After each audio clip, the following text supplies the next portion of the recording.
Here we are, game 3 of this series to conclude.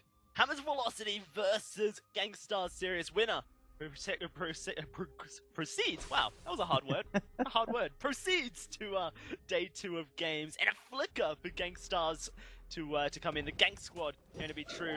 Chicken doesn't know he's been spotted. And already you see Rekt laying down the pressure. However, he's going to get traded back onto him. In fact, he loses out on that trade as well. So Chicken 123 laying down a bit of hurt here. Has to be careful he doesn't get sandwiched between Rekt and Araki Zoro. But hey, full court Jester, what do you make of the flicker pick? It's very volatile. I mean, we just saw Hammers do that early game. I think Gankstars are really just saying, oh, here's how it's supposed to happen. So I really expect some big early aggression with these guys, especially level 6 with Rekt. Oh no, Chicken's just lost his life and there's no way he escapes from this one. First blood to Xenotech, and that was just so unnecessary. It's a really good catch comp here as well. Binding Light, you got that stealth, like you just don't see it happening, right? There you go. T-Tigers all of a sudden in some trouble. Oh wow, the turnaround though, Xenotech's going to take a huge chunk of damage. Starting all over, didn't want to get too close to the fire. Well, that's how it was supposed to happen. I think there was a bit of a miscommunication there. So, yeah, you're right. Flicker, Koshka, and even Vox, so much mobility, and when you pair it with the Mooncloak at level 6, they're going to have so much ability to just catch someone out, and they're hoping it's starting all over, right? Well, that's the thing that the analysts there at the desk were talking about. Starting over can just really spam that buckshot when he really wants to. If he even thinks, perhaps, late game, that there's somebody hiding around that corner, spam, find out. Like, that's a pretty big counter for Rekt to play around. Certainly is. We're going to see Chicken get back into the action. You know, that last game, he had a big performance. You know, at the end of the game, a null silence on to Rekt to prevent him from using any of his cooldowns in the last fight, and that's how Hammer's Velocity were able to win it. So, you know, to see him throw away first blood like that, it's a little bit upsetting considering this guy basically won Hammer's Velocity the game in the previous game. Yeah, now he's actually on that lance again. Like, if we get to that positioning, Chicken could actually just, again, be a really big deterrent to a lot of this. So there is a lot of ways to deal with the flicker. It really, I feel like it's going to come down to this early game. Like, Xenotech needs to be aggressive. We need to use that flicker to see if we can get those picks. Right now, he's babysitting in lane, making use of that Iron Guard contract, but every time he hits stealth, it's a free check in a bush. You got some pretty free scouting available, especially early. Looking to catch T-Tigers out as well. If not catch T-Tigers out, they will steal away his jungle. Xenotech laying down the pressure as T-Tigers did to him in the previous game here. This roster from Hammer's Velocity, you know, we've got T-Tigers who was such an aggressive force. On this glaive, he certainly can do the same, but against a Koshka, it does make things a little bit harder. As I said, there's a lot of factors from both sides to deal with. Xenotech is going to show a little bit of a different build though with his Koshka. He is really going to be looking for that aftershock again. Yeah, absolutely.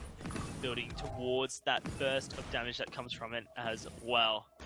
Huge poke from Rekt in the lane onto Chicken 123, and Araki Zoro is able to do the same to starting all over.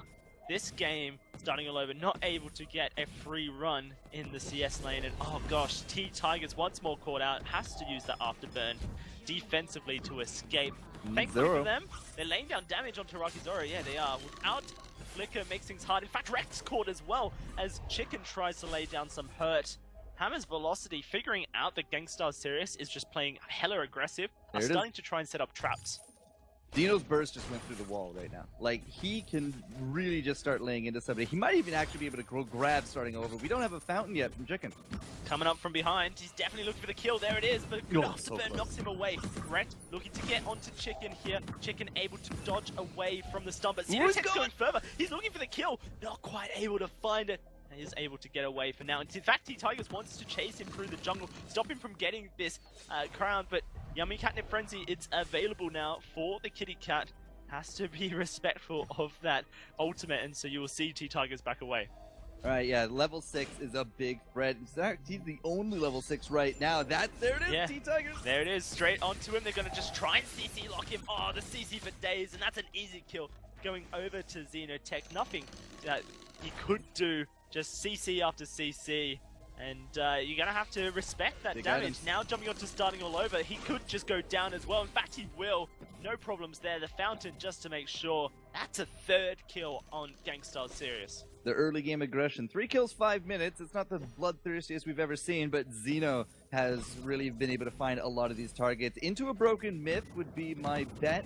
The big problem with the double Shatterglass, we saw this to full effect with T-Tigers last round, is that it really does fall flat. You need to get into the penetration. You need to have a little bit more oomph to it, because he was almost just like pawing at them. No claws. The damage was almost just virtually negated by the time we got to that mid and late game. So Xeno, he's not going to be falling into that trap. He's not overconfident with this one, and he is looking just to go with the burst. And the burst is really, I do feel, the way to go here for Gankstars. They've set themselves up for good early. Now they just need to execute. 1,000 gold lead at the moment here for Gankstars Sirius, but this lane is neck and neck. Well, they found Koshka. Currently looking for Koshka, yeah, but here comes the rest of Gankstars Sirius looking to turn this fight back around on Hammer's Velocity, and T-Tigers has taken so much damage. He's going low, and he will lose his life. Hammer's trying to find Wrecked as a return, but it's just not going to happen. They don't secure that, and now the Yummy Candy Frenzy on to starting all over. It's a double kill, looking for the triple onto Chicken. Will be sniped away by Araki Sora, but an ace nonetheless. Ace at 6 minutes. We just went up to a kill a minute. That Crystal Sentry is not going to last. Xenotech is picking up farm, and look at Arakizora with the ace buff minions. That's a Sentry, a turret, an ace, and perhaps even more as Gankstars are looking to run away with the game. This is insane tempo from Gankstars Sirius. Coming from that defeat in the previous game, they felt like it should have been theirs, and they certainly came back in spectacular style. Currently just laying down so much pressure onto Hammer's Velocity, and now Mooncloak available for Wrecked. We'll have to see if it gets used. There it is, but they don't even need the stealth, they're just going in without it. Xenotech laying down the hurt, but here comes the rest of the team. Arakizora in the front line, starting all over. He's bursted. They're going for T-Tigers as well. He's trying to escape, but Xenotech will not allow it. Xenotech gets away, loses his life actually in the end, but Chicken 123 will go very low. Wrecked trying to find the kill. In fact, Wrecked against the wall may just lose his life to the turret, and Come I on, think Araki. he will. Bit of an issue there. Araki was just playing a little defensively, didn't want to get involved in the action, and now Chicken gonna try and chase him down. That's twice in 2 games that Rex has set themselves up for fantastic results, and Araki actually just walks away. Now he does have this Trent. Chicken is just keeping tabs on him. There's not really a huge immediate threat that we know of, but of course Araki, he could be feeling pretty hunted right now, so he will eventually get out to safety. But again, the advantages are starting to really add up. Xenotech has gone into armor. He's gone all the way for the tier 3. Bringing this guy down with that metal jacket is going to be rather hard for Gwen and Chicken. Definitely will be. And you wonder, for Hammer's Velocity, how they possibly start to get advantages in this game. You know, this kitty cat Koshka will start falling off your right, and that's why Xenotech's optimizing to try and build into a bunch of items that will be a little bit more impactful as you hit late game. But this Vox is just going to replace it in damage, and right now Gankstars Sirius, they just don't care about anything other than living in the jungle of Hammer's Velocity. Now you see Gankstars in this Vox, he has to ramp up. We'll see if we can do it. Yeah, well, it's going to be Chicken caught out here. Gankstars laying down the hurt. It doesn't look like Chicken's going anywhere. In fact, he won't. That's another kill for Xenotech as the Mooncloak gets channeled, but no one wants in. The auto attack, cancelling it. Maybe a misuse there by Wrecked. It's going to be the Sentry going down, the second life taken. And wow, Hammer's Velocity just can't get anything.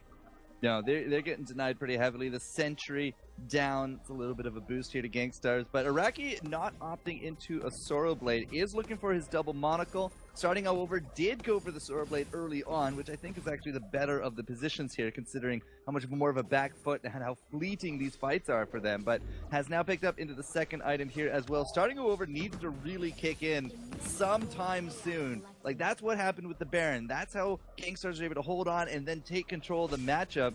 I'm not entirely confident Gwen's going to be able to kind of perform the same way.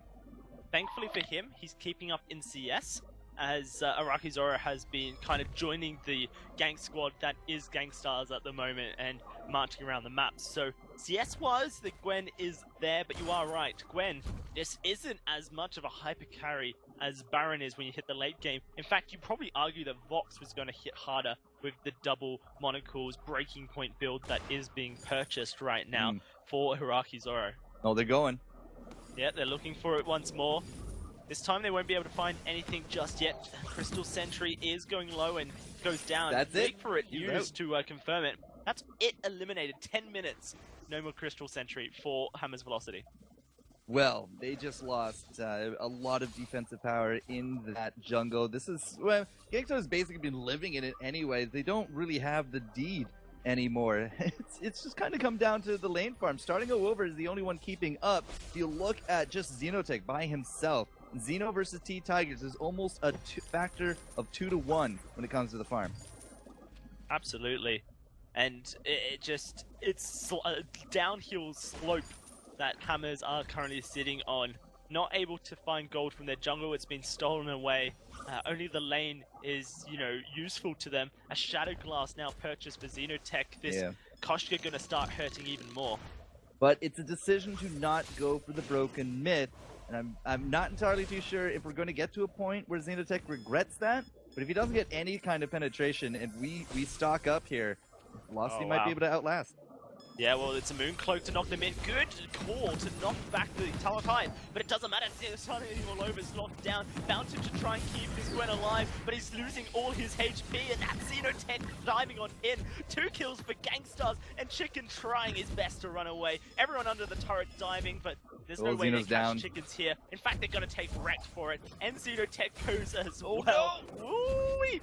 Wrecked trying to escape, is able to get out in the end. Hiraki Zoro feeling the pressure of Chicken, but he's not going to be able to stop that turret from falling, and that's another advantage going Gankstars. Chicken doing his best, trying to find Rex. Good impale, a couple more auto attacks will find the kill onto this Flicker. There it is. A bit of a consolation prize for Hammers. Yeah, just a little bit too far forward, but the turret is done. Iraqi has his offensive core ready to go. He can now actually build into the Aegis, build into that armor, and you know that he's got to be very happy at this point. 114, and now he's coming up 3v1. He's going to start styling immediately. Yeah, there's nothing that Hammers can do here. In fact, Iraqi Zoro, they've just turned it around. Wow. I did not expect that to happen. And now they're looking for more. First turret goes over, starting all over, Wheel 4, but Xenotech, double kill. He's all by himself. He's 1v3, and now it's Chicken that he goes to. This is going to be a 1v3 triple kill for Xenotech. Yeah, if Iraqi had actually hit his reflex block just a split second earlier, he wouldn't have been knocked back and he wouldn't have actually gone down. He might have actually been able to just get those kills. I mean, Xeno cleaned up, but would have been icing on the cake there for Iraqi in that newfound power, but not having that reflex go off kind of did put him into that death spot. So, yeah, that's all right. Xenotech was able to clean up. We're now getting that gold miner. Probably going to be the last one here of the game. Could be the first one, at least the first one, if not second. But either way, it's Kraken territory coming up here, Dowsy. Yeah, absolutely.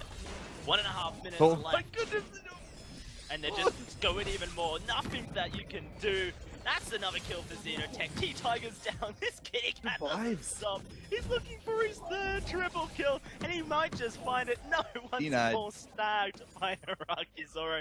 But it doesn't even matter at this stage. 21 seconds on Chicken, 10 on starting all over as these turrets start falling in the Hammer's base. And Gankstars looking to try and close this one out. That's going to be one taken down, starting all over, looking to put the damage down, but Squen can't do anything. In fact, they're doing their best, but the Vayne is dying. That's going to be Xenotech dying, but the Vayne goes down as well. A 14-minute victory for Gankstars Sirius. Gankstars basically just saying, mic drop right there. This is the early game caution that Hammers tried so very hard to bring forth in game number 2. And yeah, a little bit of a misstep.